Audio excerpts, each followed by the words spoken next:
classification of the constitution chapter, topic merit of the flexible constitution, ठीक है, +1 arts। चलो start करते हैं।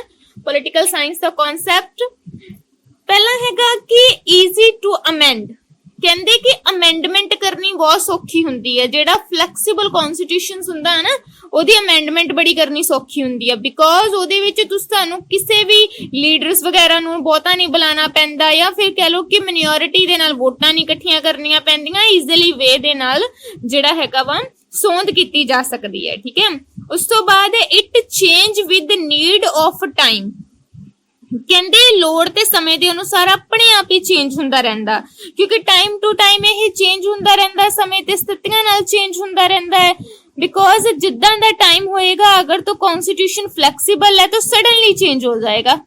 ठीक है, तो नेक्स्ट है कि symbolize of a public opinion, कहते जनमत ਦਾ ਪ੍ਰਤੀਕ, ਕਹਿੰਦੇ ਕਿ ਉਹ ਕਨਸਟੀਟਿਊਸ਼ਨ ਜ਼ਿਆਦਾ ਬੈਸਟ ਹੋਏਗਾ ਜਿਹੜਾ ਫਲੈਕਸੀਬਲ ਹੈ, ਬਿਕੋਜ਼ ਲੋਕ ਆਪਣੇ ਅਕੋਰਡਿੰਗ ਕਨਸਟੀਟਿਊਸ਼ਨ ਨੂੰ ਚੇਂਜ ਕਰ ਦਿੰਦੇ ਆ।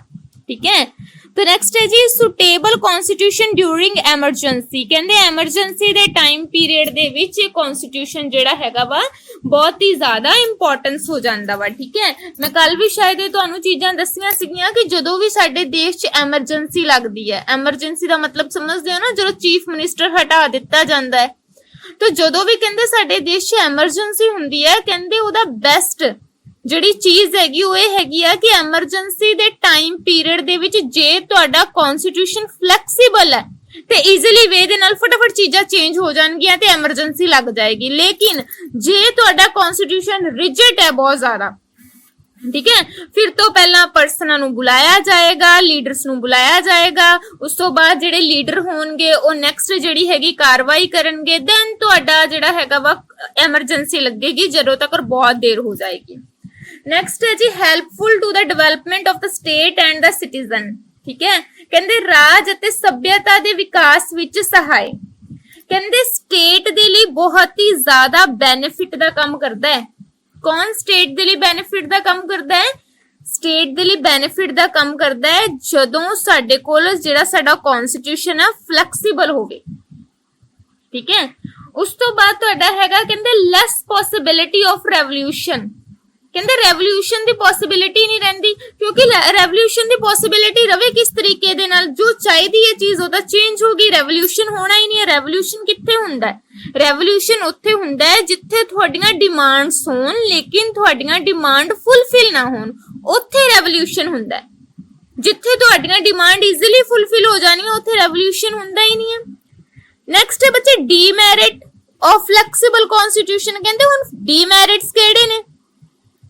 ਡੀਮੈਰਿਟਸ ਪਹਿਲਾ ਹੈਗਾ ਕਹਿੰਦੇ ਲੈਕ ਆਫ ਦ ਸਟੇਬਿਲਿਟੀ, ਕਹਿੰਦੇ ਜੇ ਕਨਸਟੀਟਿਊਸ਼ਨ ਜਿਹੜਾ ਹੈਗਾ ਫਲੈਕਸੀਬਲ ਆ, ਚੇਂਜ ਹੁੰਦਾ ਰਹਿੰਦਾ ਵਾ, ਕਹਿੰਦੇ ਫਿਰ ਉਹ ਕਨਸਟੀਟਿਊਸ਼ਨ ਜਿਹੜਾ ਹੈਗਾ ਵਾ ਨਾ, ਕਹਿੰਦੇ ਉਹ ਸਟੇਬਲ ਨਹੀਂ ਰਹਿ ਪਾਏਗਾ ਤੇ ਨਾ ਹੀ ਕਹਿੰਦੇ ਉਹਦੇ ਵਿੱਚ ਕੋਈ ਅੱਛੀ ਸਟੇਟ ਹੋਏਗੀ, ਕਿਉਂਕਿ ਤੁਸੀਂ ਕੁਝ ਟਾਈਮ ਬਾਅਦ ਕਈ ਚਲੋ ਆ ਰੂਲ ਆ ਗਏ, ਆ ਨਵੇਂ ਰੂਲ ਆ ਗਏ, ਤਾਂ ਗਵਰਨਮੈਂਟ ਕਿੱਥੇ ਸਟੇਬਲ ਰਹਿ ਪਾਏਗੀ? ਨਵੇਂ ਤੋਂ ਨਵੇਂ ਰੂਲ ਨੂੰ ਅਸੀਂ ਐਕਸੈਪਟ ਕਿੱਦਾਂ ਕਰਾਂਗੇ ਤੇ ਨਾਲੇ ਇੰਨੇ ਰੂਲ ਯਾਦ ਕਿੱਦਾਂ ਰਹਿਣਗੇ?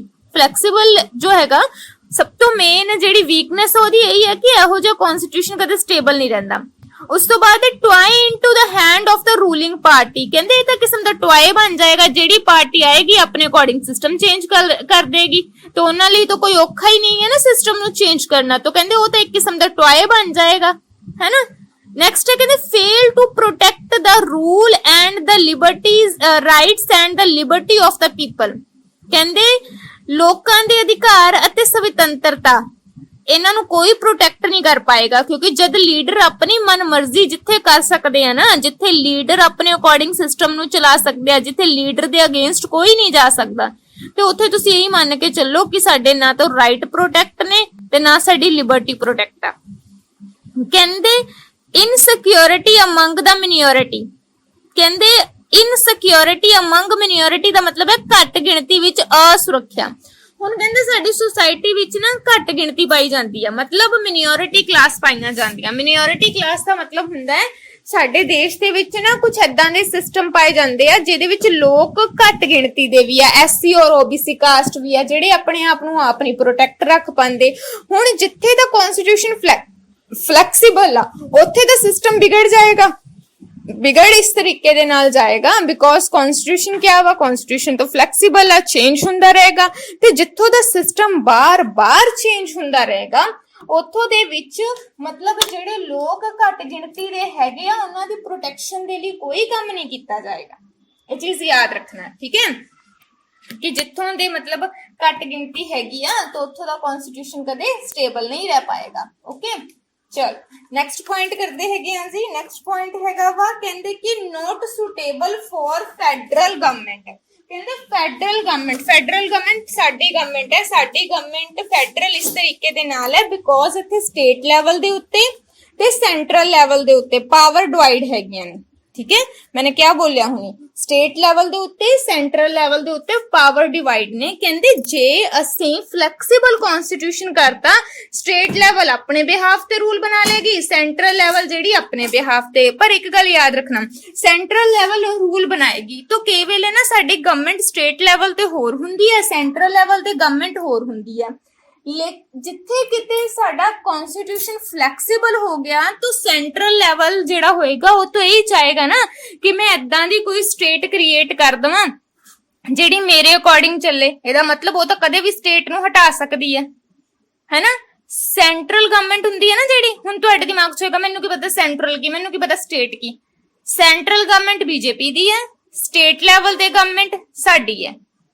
जे पावर में जे कॉन्स्टिट्यूशन में फ्लैक्सीबल कर दवा भी कदों भी चेंज कर लो किदां भी चेंज कर लो मर्जी है तुहाडी फिर की डिफेक्ट पेगा फिर ये प्रॉब्लम आएगी। जेड़ा बीजेपी होएगा ना यानी कि नरेंद्र मोदी होंगे चाहणगे स्टेट लैवल ते भी मेरी कोई गवर्नमेंट आ जाए वो तो कोई भी रूल बना देगा तो फ्लैक्सीबल नहीं होना चाहिए। ठीक है नेक्स्ट है जी कहंदे not suitable for the backward country जिहड़ियां डेवलप ही नहीं होईयां जिथों दे लोग गरीब ने जिथों दे लोग एजुकेटेड ही है नहीं उत्थे तुसीं फ्लैक्सीबल गवर्नमेंट चला लोगे तो लीडर ने तो अपने अकॉर्डिंग बहुत सारे काम कर लेने क्योंकि उन्हां नूं पता है लोकां नूं तो नॉलेज ही है नहीं किसी चीज दी सो अपने अकॉर्डिंग सिस्टम चलाओ। सो बैकवर्ड जिथे एरिया वा उत्थे भी सिस्टम अच्छे तरीके दे नाल नहीं चल सकदा। नेक्स्ट है जी merit of the rigid constitution. Rigid मतलब कठोर कॉन्स्टिट्यूशन। मैरिट सब तो पहला हैगा कहंदे it is defined and clear. ठीक है डेफिनेट एंड क्लियर कहंदे बहुत ज्यादा स्पष्ट जिहा हुंदा वा वाद विवाद नहीं इत्थे हुंदा क्योंकि रिजिड है कठोर है जो कहता सो कहता एक बार। ठीक है सो कहंदे कि एदे जेड़े मतलब जो भी चीजां हुंदियां कॉन्स्टिट्यूशन च लिखियां हुंदियां ने ते सानू एक्सेप्ट करनियां पैंदियां। उस तो बाद है जी सुटेबल कहंदे सूटेबल है मतलब कि कहंदे कि यह हमेशा स्थाई रहिंदा वा अपनी इच्छा दे अकॉर्डिंग कहंदे इहदे विच कोई चेंजेस नहीं कीतियां जा सकदियां। सूटेबल है एक जगह दे उत्ते स्थाई है। मैं कहूंगी मैं सिस्टम चेंज करना नहीं कर सकदी जे कॉन्स्टिट्यूशन रिजिड है तो कर ही नहीं सकदी मैं चेंज। ठीक है उस तो बाद सुटेबल फॉर फैडरल गवर्नमेंट। मैं की बोलिया फैडरल गवर्नमेंट साडी है जिथे सेंट्रल लैवल दे कोल अलग पावर ने स्टेट कोल अलग पावर ने। हुण तुसीं मेरी एक गल याद रखनी है सेंट्रल कोल अलग पावर ने स्टेट कोल अलग पावर ने। इहदा मतलब हैगा कि इहो जी गवर्नमेंट बेस्ट होएगी किहदे लई बेस्ट होएगी किथे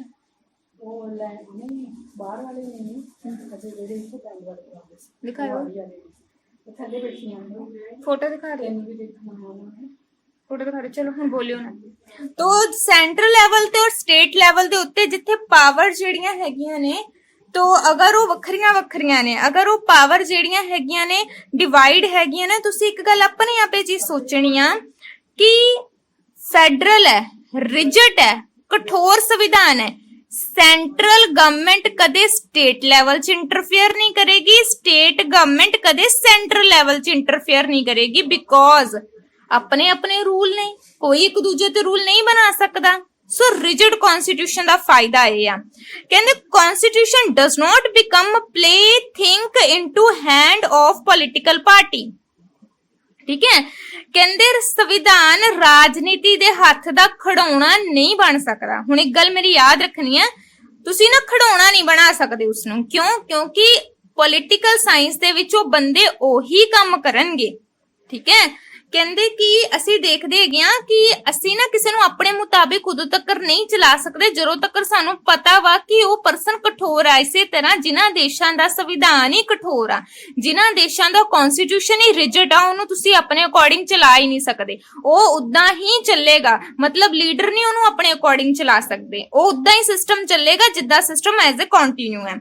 ਨੈਕਸਟ ਹੈ ਜੀ ਕਹਿੰਦੇ ਕਿ ਪ੍ਰੋਵੀਜ਼ਨ ਸਿਕਿਉਰਿਟੀ ਟੂ ਮਿਨੋਰਿਟੀ। ਕਹਿੰਦੇ ਇਹਦੇ ਨਾਲ ਕੀ ਹੁੰਦਾ ਹੈ, ਮਿਨੋਰਿਟੀ ਹੈ ਜੋ ਐਸਸੀ ਬੀਸੀ ਕਾਸਟ ਹੁੰਦੀਆਂ ਨੇ ਨਾ, ਬੜੀਆਂ ਪ੍ਰੋਟੈਕਟ ਰਹਿੰਦੀਆਂ ਨੇ, ਕਿਉਂਕਿ ਜੋ ਸੰਵਿਧਾਨ 'ਚ ਲਿਖਤਾ ਉਹ ਉਹਨਾਂ ਨੂੰ ਦੇਣਾ ਹੀ ਪੈਣਾ ਹੈ, ਉਹ ਉਹਨਾਂ ਨੂੰ ਫੋਲੋ ਮਤਲਬ ਉਹਨਾਂ ਨੂੰ ਐਕਸੈਪਟ ਕਰਨਾ ਹੀ ਪੈਣਾ ਕਿ ਮੈਂ ਇਹ ਚੀਜ਼ਾਂ ਮਿਨੋਰਿਟੀ ਕਲਾਸ ਦੇ ਲੋਕਾਂ ਨੂੰ ਦੇਣੀਆਂ ਨੇ। ਉਸ ਤੋਂ ਬਾਅਦ ਕਹਿੰਦੇ protection of the rights and Liberty of the people. ਕਹਿੰਦੇ ਨਾਗਰਿਕਾਂ ਦੇ ਅਧਿਕਾਰਾਂ ਅਤੇ ਸੁਤੰਤਰਤਾ ਦੀ ਸੁਰੱਖਿਆ। ਕਹਿੰਦੇ ਜਿੱਥੇ ਸਾਡਾ ਕਨਸਟੀਟਿਊਸ਼ਨ ਰਿਜਿਡ ਹੈ ਨਾ, ਉੱਥੇ ਤੁਹਾਡੇ ਰਾਈਟਸ, ਤੁਹਾਡੀ ਲਿਬਰਟੀਜ਼ ਪ੍ਰੋਟੈਕਟ ਰਹੇਗੀ ਹਮੇਸ਼ਾ। ਕਿਉਂ ਪ੍ਰੋਟੈਕਟ ਰਹੇਗੀ? ਕਿਉਂਕਿ ਤੁਹਾਡੀ ਰਾਈਟਸ ਨੂੰ ਕੋਈ ਹਾਰਮ ਨਹੀਂ ਕਰ ਸਕਦਾ, ਤੁਹਾਡੀ ਲਿਬਰਟੀ ਨੂੰ ਤੁਹਾਡੇ ਕੋਲ ਕੋਈ ਖੋ ਨਹੀਂ ਸਕਦਾ, ਤੇ ਅਗਰ ਕੋਈ ਇਦਾਂ ਦਾ ਕੰਮ ਕਰੇਗਾ ਉਹਨੂੰ ਪਨਿਸ਼ਮੈਂਟ ਦਿੱਤੀ ਜਾਏਗੀ। ਕਹਿੰਦੇ ਕਿ check on the arbitrariness of the government. ਕਹਿੰਦੇ ਸਰਕਾਰ ਵੀ ਮਨਮਰਜ਼ੀ ਨਹੀਂ ਕਰੇਗੀ, ਕਿਉਂਕਿ ਸਰਕਾਰ ਦੇ ਲਈ ਵੀ ਨਾ ਸਾਡੇ ਕਨਸਟੀਟਿਊਸ਼ਨ 'ਚ ਪਾਵਰ ਲਿਖੀਆਂ ਹੁੰਦੀਆਂ ਹੈ ਕਿ ਗਵਰਨਮੈਂਟ ਇੰਨੀ ਹੀ ਪਾਵਰ ਯੂਜ਼ ਕਰ ਸਕਦੀ, ਐਕਸਟਰਾ ਨਹੀਂ ਕਰ ਸਕਦੀ। ਜਿੱਥੇ ਕਨਸਟੀਟਿਊਸ਼ਨ ਰਿਜਿਡ ਆ ਉੱਥੇ ਉਹ ਸਿਰਫ ਉਨਾ ਹੀ ਪਾਵਰ ਯੂਜ਼ ਕਰੇਗਾ, ਅਦਰਵਾਈਜ਼ ਉਹ ਪਾਵਰ ਨਹੀਂ ਯੂਜ਼ ਕਰ ਸਕਦਾ। ਠੀਕ ਹੈ। ਕਹਿੰਦੇ ਕਿ useful for the backward country. Backward country ਕਿਹੜੀਆਂ ਹੁੰਦੀਆਂ ਨੇ? ਜਿਹੜੀਆਂ ਕੰਟਰੀਜ਼ ਦੇ ਲੋਕ ਜਿਹੜੇ ਹੈਗੇ ਆ, ਇੱਕ ਤਾਂ ਗਰੀਬ ਹੋਣ, ਦੂਜਾ ਉਹ ਕੰਟਰੀ ਦੇ ਲੋਕ ਜਿਹੜੇ ਇਲਿਟਰੇਟ ਹੋਣ। ਸੋਚੋ ਜਿਹੜੇ ਹੈ ਹੀ ਗਰੀਬ, ਜਿਹੜੇ ਹੈ ਹੀ ਇਲਿਟਰੇਟ है ना, तो ਜਿਹੜੇ मतलब पर्सन अपने बिहाफ ਦੇ ਉੱਤੇ ਕੋਈ ਕੰਮ ਕਰ ਹੀ ਨਹੀਂ ਸਕਦੇ ਹੈਗੇ, ਜਿਹੜੇ पर्सन ਹੈ ਹੀ ਇਲਿਟਰੇਟ ਹੈਗੇ ਆ, ਉਹਨਾਂ ਦੇ ਲਈ ਤਾਂ ਕਨਸਟੀਟਿਊਸ਼ਨ ਜ਼ਿਆਦਾ ਬੈਟਰ ਹੋਏਗਾ ਨਾ। ਕਿਸ ਤਰ੍ਹਾਂ ਦਾ ਕਨਸਟੀਟਿਊਸ਼ਨ ਜ਼ਿਆਦਾ ਬੈਟਰ ਹੋਏਗਾ? ਉਹ ਕਨਸਟੀਟਿਊਸ਼ਨ ਜਿਹਦੇ ਵਿੱਚ ਆਲਰੇਡੀ ਹਰ ਚੀਜ਼ ਨੂੰ ਐਕਸਪਲੇਨ ਕੀਤਾ ਗਿਆ ਹੈ, ਉਸ ਤੋਂ ਜ਼ਿਆਦਾ ਪਾਵਰ ਤੁਸੀਂ ਲੋग यूज नहीं कर सकते, तो कॉन्स्टिट्यूशन ज्यादा बेटर रहेगा। तो नेक्स्ट है जी demerits of the rigid constitution. तो डीमेरिट्स क्या ने? डीमेरिट्स ये है कि constitution does not change according to the time and needs. कहते कॉन्स्टिट्यूशन तो चेंज ही नहीं हो पाएगा, मतलब आज जरूरत है कॉन्स्टिट्यूशन दे चेंज होने दी, तो सब तो पहला लीडर बुलाओ, लीडर दी एक्सेप्टेंस लो, उस तो बाद हर एक लीडर जेड़ा हैगा एक्सेप्ट करेगा तो कॉन्स्टिट्यूशन चेंज होएगा, नहीं एक्सेप्ट करेगा तो नहीं कॉन्स्टिट्यूशन चेंज होएगा। नेक्स्ट है hindrances in the way of the development of the nation. कहते राष्ट्र दे विकास दे रस्ते विच रुकावट।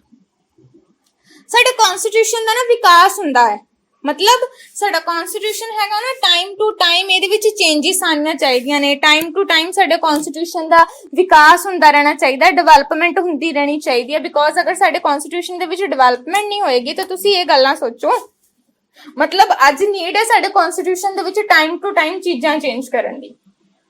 ठीक है, तो क्या नीड है? टाइम टू टाइम मतलब है जो चीजें चेंज करनियां ने। ਹੁਣ लेकिन टाइम टू टाइम चीज चेंज ही नहीं हो सकती, क्यों? साडा कॉन्स्टिट्यूशन जो दी रिजिड है, इसमें तो चेंज करने के लिए सब तो पहला तो लीडर्स बुलाने पैणगे, लीडर आ रहे हैं, ठीक है, नहीं आ रहे तो कोई चेंजेस ही नहीं हो सकता, तो प्रॉब्लम है ना सब तो बड़ी। तो इस तरह। तो नेक्स्ट है जी कहते कि पॉसिबिलिटी ऑफ रेवोल्यूशन। रेवोल्यूशन की पॉसिबिलिटी भी है, वो किस तरह? वो इस तरीके दे नाल, क्योंकि अगर तुसी डिमांड्स नू फुलफिल नहीं करोगे, अगर लोकां दी डिमांड्स है और उसनू तुसी फुलफिल नहीं कर रहे, तो लोग तो रेवोल्यूशनरी मैथड नू अपनाएंगे ना, लोग तो बोलणगे ही ना कि ये सब चीजां सानू नहीं एक्सेप्ट हैगियां। ठीक है। तो नेक्स्ट है जी establishment of the judiciary dictatorship. कहंदे इस तरह तो तानाशाही बन जाएगा सारा कुछ, सब कुछ तानाशाही किस तरीके दे नाल बन जाएगा? हुण तुसी देखो कि ਇਹਦੇ ਵਿੱਚ ਜਿਹੜਾ ਹੈਗਾ ਵਾ ਲੋਕ ਕਨਸਟੀਟਿਊਸ਼ਨ ਨੂੰ ਆਪਣੇ ਅਕੋਰਡਿੰਗ ਚੇਂਜ ਨਹੀਂ ਕਰ ਸਕਦੇ, ਸੋ ਕਨਸਟੀਟਿਊਸ਼ਨ ਉਸ ਤਰ੍ਹਾਂ ਦਾ ਹੀ ਰਹੇਗਾ ਜਿਸ ਤਰ੍ਹਾਂ ਦਾ ਮਤਲਬ ਸਿਸਟਮ ਸਾਡਾ ਹੈਗਾ ਹੀ ਆ। ਠੀਕ ਹੈ, तो कॉन्स्टिट्यूशन ਨੂੰ ਤੁਸੀਂ ਆਪਣੇ ਮੁਤਾਬਿਕ ਚੇਂਜ ਨਹੀਂ ਕਰ ਸਕਦੇ। तो ਇਹਦਾ ਮਤਲਬ ਹੈ ਕਿ ਉਹ ਕਨਸਟੀਟਿਊਸ਼ਨ ਕਿਹੜਾ ਕਨਸਟੀਟਿਊਸ਼ਨ ਹੋਏਗਾ? Rigid constitution. ਰਿਜਿਡ ਕਨਸਟੀਟਿਊਸ਼ਨ ਦਾ ਮਤਲਬ ਹੈ ਕਿ ਉਹ ਕਨਸਟੀਟਿਊਸ਼ਨ ਇੱਕ ਇਸ ਤਰ੍ਹਾਂ ਦਾ ਕਨਸਟੀਟਿਊਸ਼ਨ ਰਹੇਗਾ ਜਿਹਦੇ ਵਿੱਚ ਜੋ ਵੀ ਕਨਸਟੀਟਿਊਸ਼ਨ 'ਚ ਲਿਖਿਆ ਗਿਆ ਤੁਹਾਨੂੰ ਐਕਸੈਪਟ ਕਰਨਾ ਪਏਗਾ, ਵੈਰਐਸ ਤੁਸੀਂ ਉਸਨੂੰ ਐਕਸੈਪਟ ਕਰਨਾ ਚਾਹੁੰਦੇ ਹੋ ਜਾਂ ਫਿਰ ਤੁਸੀਂ ਉਸਨੂੰ ਐਕਸੈਪਟ ਕਰਨਾ ਨਹੀਂ ਚਾਹੁੰਦੇ, लेकिन ਤੁਹਾਨੂੰ ਐਕਸੈਪਟ ਕਰਨਾ ਪਏਗਾ। ਕਿਉਂ? ਕਿਉਂਕਿ ਸੰਵਿਧਾਨ ਦੇ ਵਿੱਚ ਉਹ ਲਿਖਿਆ ਵਾ, ਸਾਡੇ ਕਨਸਟੀਟਿਊਸ਼ਨ ਦੇ ਵਿੱਚ ਉਹ ਚੀਜ਼ਾਂ ਲਿਖੀਆਂ ਨੇ, ਦੈਨ ਤੁਹਾਨੂੰ ਉਹਨਾਂ ਨੂੰ ਉਦਾਂ ਹੀ ਐਕਸੈਪਟ ਕਰਨਾ ਪਏਗਾ। तो उसਨੂੰ क्या बोलते हैं? उसਨੂੰ बोलते हैं कि वो एक किस्म का केड़ा हैगा वा डिक्टेटरशिप हैगा वा। ठीक है। तो नेक्स्ट क्या होएगा अपना, नेक्स्ट हैगा वा नॉट सुटेबल इन एमरजेंसी। मैंने ऑलरेडी तो एक चीज बोली है कि ये सुटेबल नहीं है एमरजेंसी दे लिए। हुन जेड़ा कॉन्स्टिट्यूशन है ना रिजिड है, ठीक है, तो एमरजेंसी लगनी चाहिए है। एमरजेंसी ਦਾ ਮਤਲਬ ਜਦੋਂ ਸਾਡੇ ਦੇਸ਼ ਦੇ ਵਿੱਚ ਸਿਚੁਏਸ਼ਨ ਉਸ ਤਰੀਕੇ ਦੇ ਨਾਲ ਨਹੀਂ ਚੱਲ ਰਹੀ ਜਿਸ ਤਰੀਕੇ ਦੇ ਨਾਲ ਸਾਡੇ ਕਨਸਟੀਟਿਊਸ਼ਨ ਦੇ ਵਿੱਚ ਰਾਈਟ ਡਾਊਨ ਹੈ।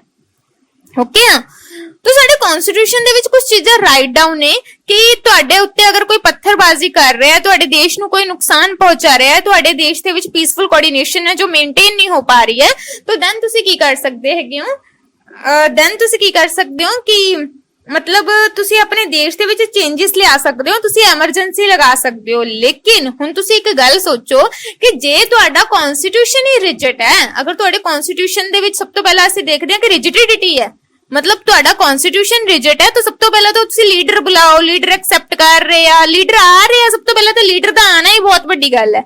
अगर वो पार्लियामेंट विच आ रहे हो तो ठीक है, अगर नहीं आ रहे तो तुसी चेंज ही नहीं कुछ कर सकते, ठीक है ना। तो सब तो पहली प्रॉब्लम ही तुहाडी ये आ, ठीक है। सो इस तरह हैगा डीमेरिट्स, ठीक है। इस दे नाल ही असीं अपने चैप्टर दे पोर्शन जेड़ा हैगा इत्थे खत्म करदे हैगे आ। चलो तुहानूं टेस्ट दिंदे हैगे आ।